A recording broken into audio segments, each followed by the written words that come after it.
आज की कहानी का नाम है हाथी और दर्जी, जिसे हम पढ़ेंगे। तो चलिए पढ़ना शुरू करते हैं।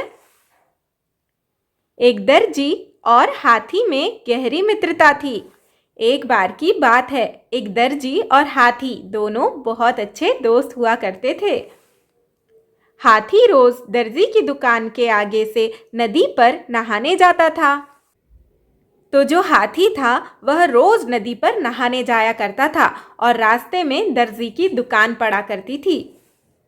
दर्जी उसे रोज एक केला खाने के लिए देता था। तो जब भी हाथी दर्जी की दुकान के आगे से गुजरता, दर्जी हाथी को एक केला खाने के लिए दिया करता था। एक दिन दर्जी को हाथी के साथ मजाक करने की सूझी। एक दिन दर्जी ने सोचा, मैं रोज हाथी को केला खाने के लिए देता हूँ, लेकिन आज मैं उसे बुद्धू बनाऊंगा और उसके साथ एक छोटा सा मजाक करूंगा।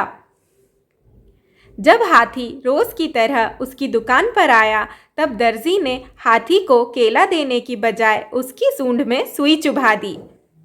अब जब हाथी दर्जी की दुकान पर आया तो उसने केला लेने के लिए अपनी सूंड आगे बढ़ाई, लेकिन दर्जी ने उसे केला देने की बजाय उसकी सूंड में सुई चुभा दी।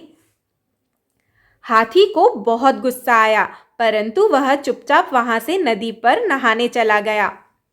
दर्जी ने जब हाथी की सूंड में सुई चुभाई तो हाथी को बहुत बुरा लगा और हाथी को बहुत गुस्सा भी आया, लेकिन उस समय हाथी ने कुछ भी नहीं किया और वहां से चुपचाप वह नदी पर नहाने चला गया। नहाने के बाद उसने अपनी सूंड में बहुत सारा कीचड़ भरा और लाकर दर्जी और उसकी दुकान में रखे कपड़ों पर छिड़क दिया।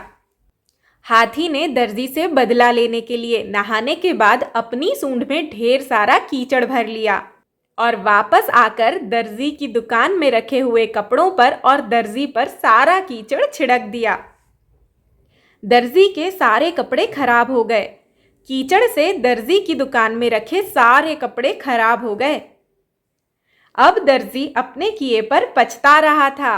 अब दर्जी ने जो हाथी के साथ मजाक किया था, उसको अपने किए पर बहुत ज्यादा पछतावा हो रहा था।